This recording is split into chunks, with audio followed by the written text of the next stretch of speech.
Good morning. Good morning. Thanks for the introduction.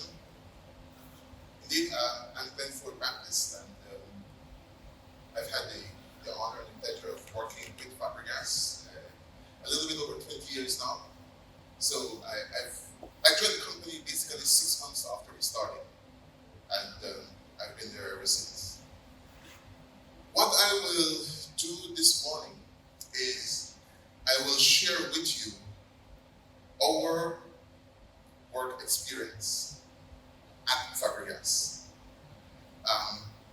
Many know that as a company we have built our capacity tremendously as it relates to safety. So all that I will share with you today has to do with the culture of safety that we practice at Fabrigas. What's captioned here are bad work practices, and we see these all the time. Many times you'll encounter a welder who hasn't bought that filter lens, right? You find someone who would have only the little 2x4 lens, and you'll see them looking through that, right? In this case, he doesn't have one any at all, right? Here's an example of reckless behavior. We have flammable and an oxidizer nearby, and we have a whole bunch of ignition sources being splattered in it. Here we are, folks working at heights with absolutely no fall protection. And we see these very, very often as we move around in our workspaces, or we visit workshops, garages, and what have you. Now, how do we start the entire process of safety? First of all, you need to identify the hazards and risks. You won't be able to come up with a system unless you know what your risks are. So, in our work environment at Fabrigas, we have high pressure cylinders. Some of them go up to 3,500, and a few of them go all the way up to 4,000 psi. We have flammables, oxidizers, inerts, corrosive gases. We have cryogenics. These are gases in liquid form that are below 150 degrees Fahrenheit. So basically, this makes contact with your skin, it's instant freeze, and you lose that part of your body. There are everyday workplace risks, falling, cuts, and other little incidences.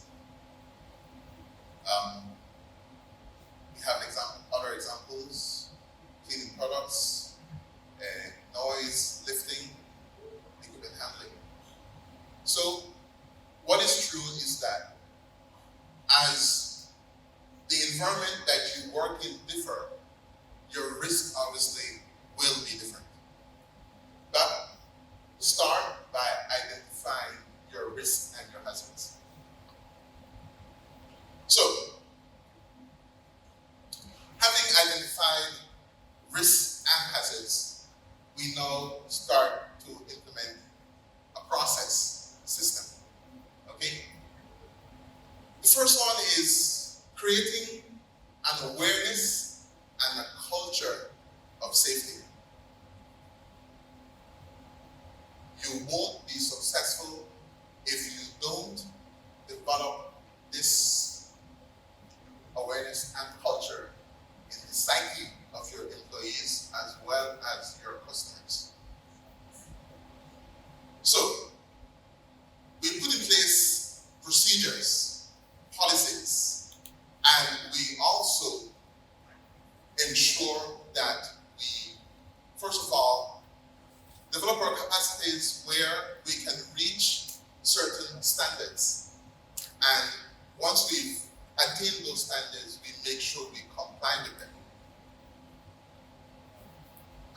of safety, you must have personal protective equipment for all of your employees, your visitors, customers where necessary.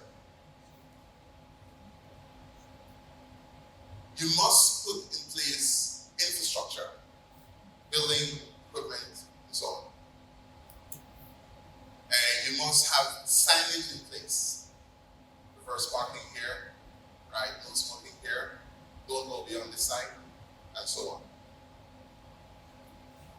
Preventive measures is another key element of your culture of safety. Now, you must be able to manage all of this information because it is a lot.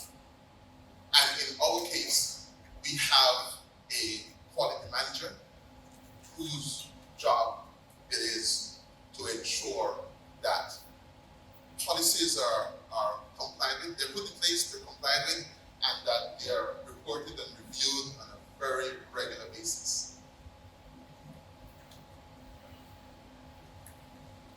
Building morale and engagement. Corrective measures, record keepings. It's all critical part of your system. So, let me move on. Creating an awareness and a culture. This is how we do it. We employ all these measures. We practice general workplace safety.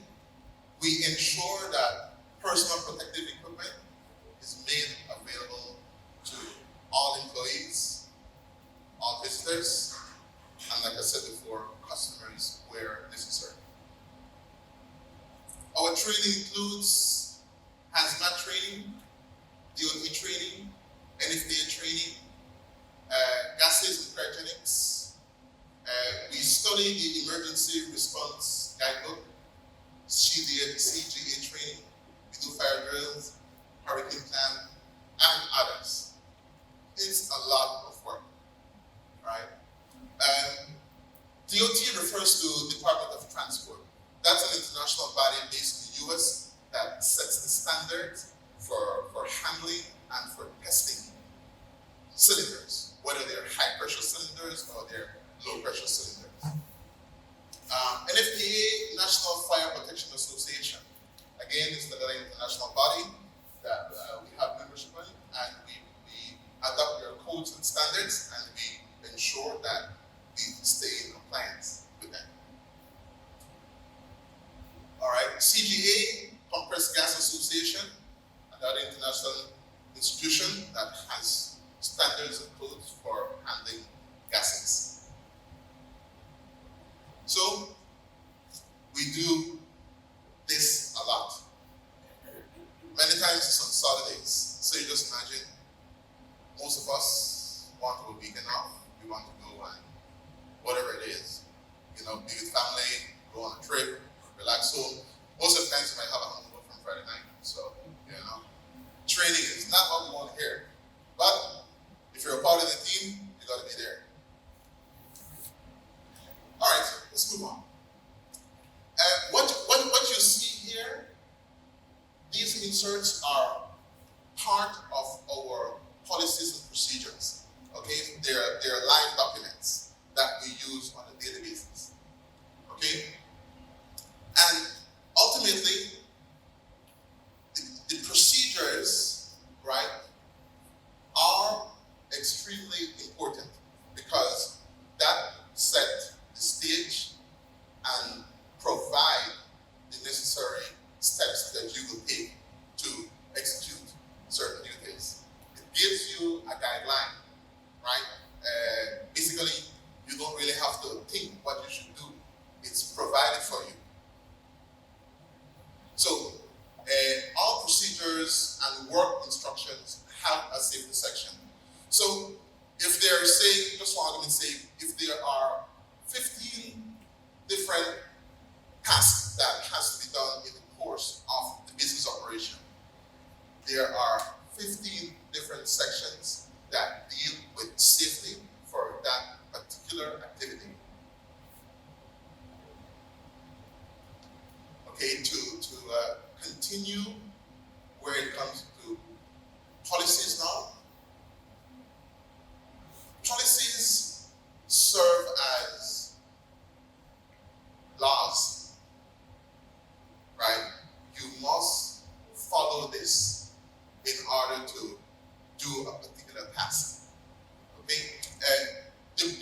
procedures set out basically the list of activities that you will do as a part of that particular task.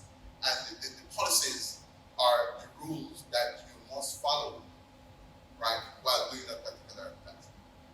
Okay, if you notice, as a part of our policy, we have one that speaks to actions to prevent human error. That is how detailed we go. Again, it's all a part of our policies and it's geared towards our safety practice. Okay. We have procedures, we have policies. We also have standards that we must comply with. In our case, the Bureau of Standards has a policy. They have a standards as it relates to cylinder labeling. Okay? So, first and foremost, we have to follow what laws are here locally. And along with our local policy, or local laws, we also have these other organizations that we are members of, or we are certified by. For argument's sake, we are a member of the National Fire Protection Association, and we are trained up to their standards as it relates to fire extinguishers and other fire concerns. Okay, they have many different standards. For argument's sake, the standard for fire extinguishers is NFPA 10. You have time, you go on Google NFPA 10 and you will see what that standard speaks to. So, we have the Compressed Gas Association, we have the Code of Federal Regulations, that's what this CFR is, right? Special permits testing, according to the Pipeline Hazardous Materials Safety Administration, right? All of these, right, influences how we go about testing and re-qualifying cylinders. Fabrigas has built its capacity to the point where it has a RIN number. A RIN number is a requalifier identification number. That is an internationally recognized number, right? We have built our capacity to the point where we are on the same level as any of those international BOC, Proxia, AGA, any of those international companies. Fabrigas is right up there with them.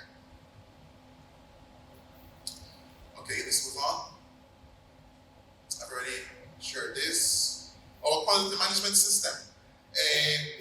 Fabrigas is certified to a quality management system by ISO, International Standards Organization, to ISO 9001:2015. That's where we are right now. And we continue to pass all of our audits and ensure that we meet the criteria for recertification. And we have been doing that for over 10 years now. All right, let's move on. Personal protective equipment. What you see here is a basic diagram of our plant, our work area, or I should say the compound. The compound is better, right? This is a compound map, if you will. If you notice, there are color codes for different sections of the compound, right? As a part of our policies, we have guidelines as to what PPEs should be worn when you are in these different zones. Okay? Like I said, we put in place all these policies and procedures to remove the need for people to think. We do all the thinking for them because we cannot leave safety to chance. Examples of our PPEs are safety boots, eyewear, hard hats,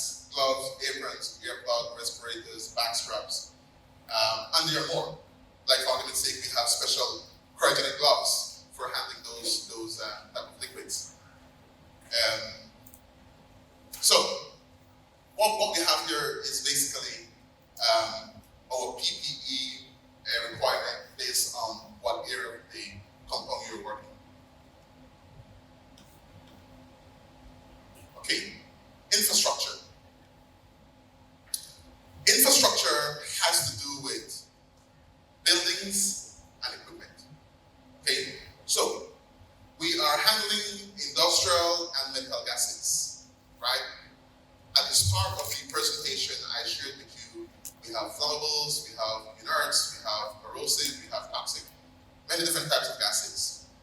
One of the key points is when you are building your infrastructure, in this case, you're building your plant area, it must be of an open layout, meaning that airflow, natural airflow must be unhindered. It needs to flow. That's way you ensure that no gases are sitting down or accumulating in any part of the work area. Again, that's part of safe work area for employees. We build with redundancy. Instead of one valve, there is two. Instead of one gauge, there is two, right? And that redundancy goes on. If one fails, there's another one, basically, okay? When we are building, because we are handling high pressure gases, we have to use pipes, tubings that are seamless. What that means is that when they are built, they have no joining, right? They are manufactured as one unit. The vacuuming systems is important to ensure that when cylinders are being filled, regardless of the gas type, right, any residual gas is removed from the cylinder. That way we ensure that what the customer gets is a pure gas.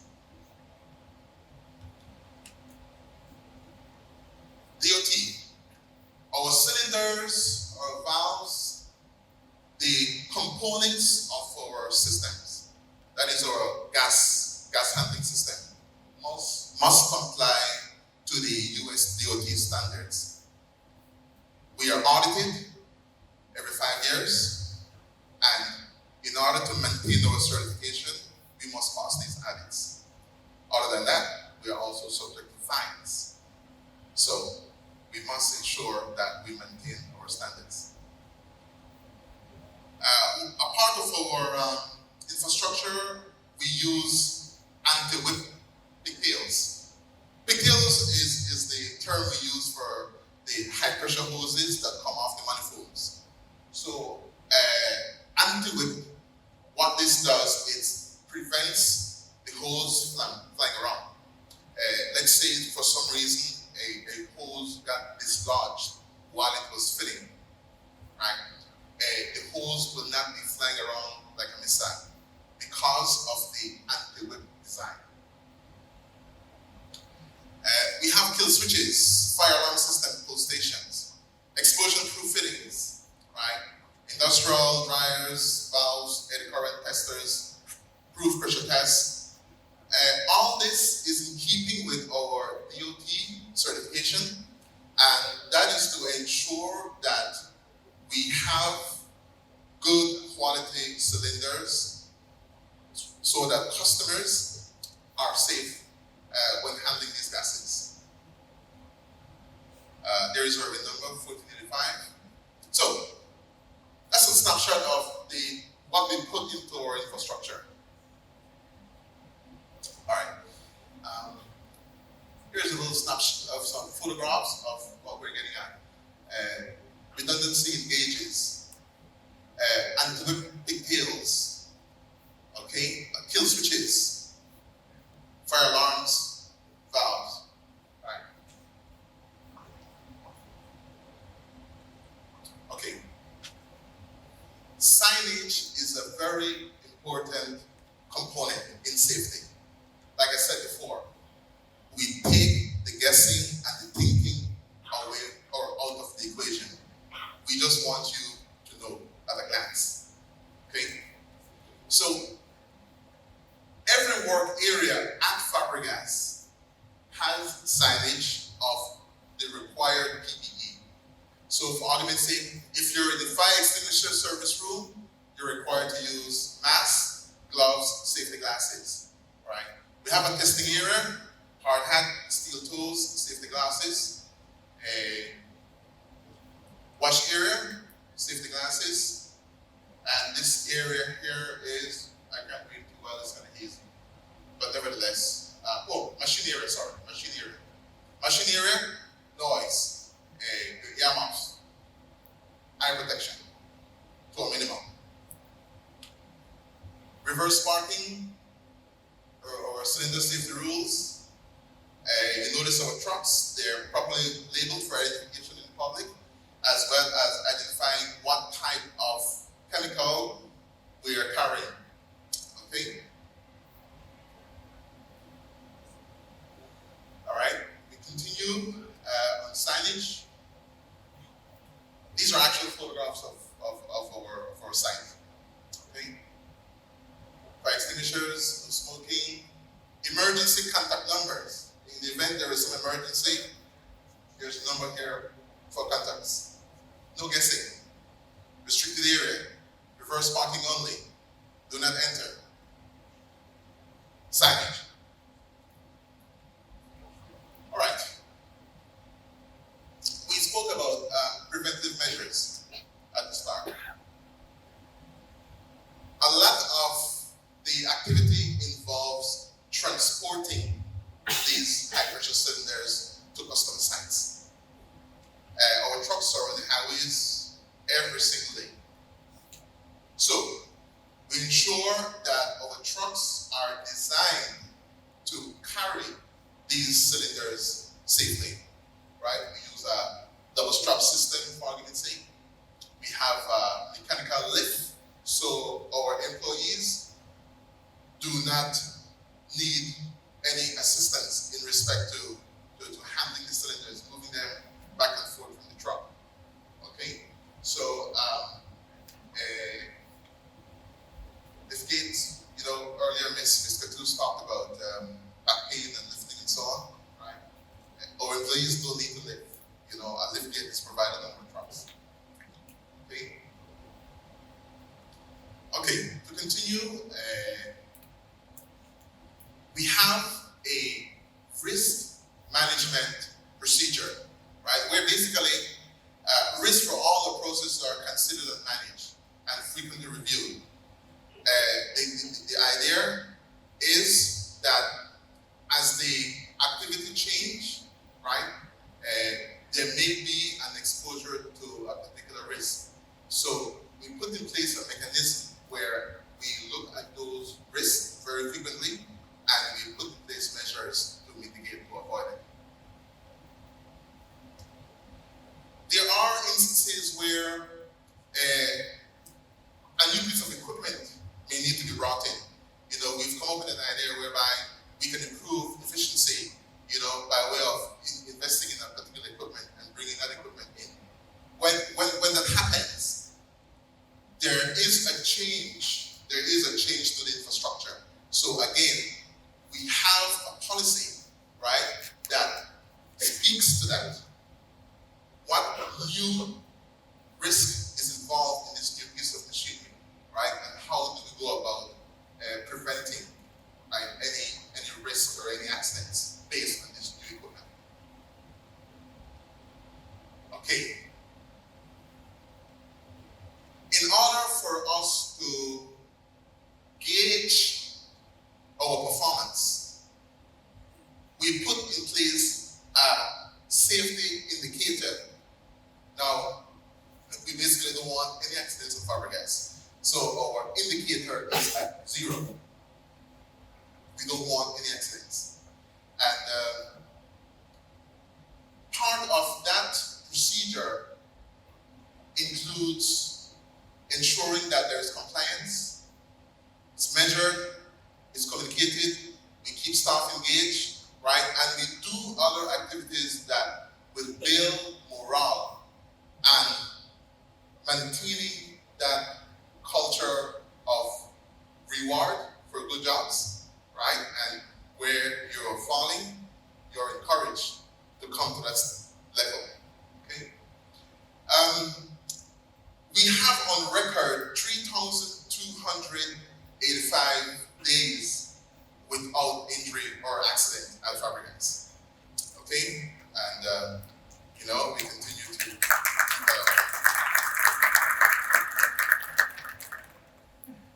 okay. One thought that I would like to leave with you here. Safety has a cost, and there is a reluctance to embrace safety because of that cost. But what I will tell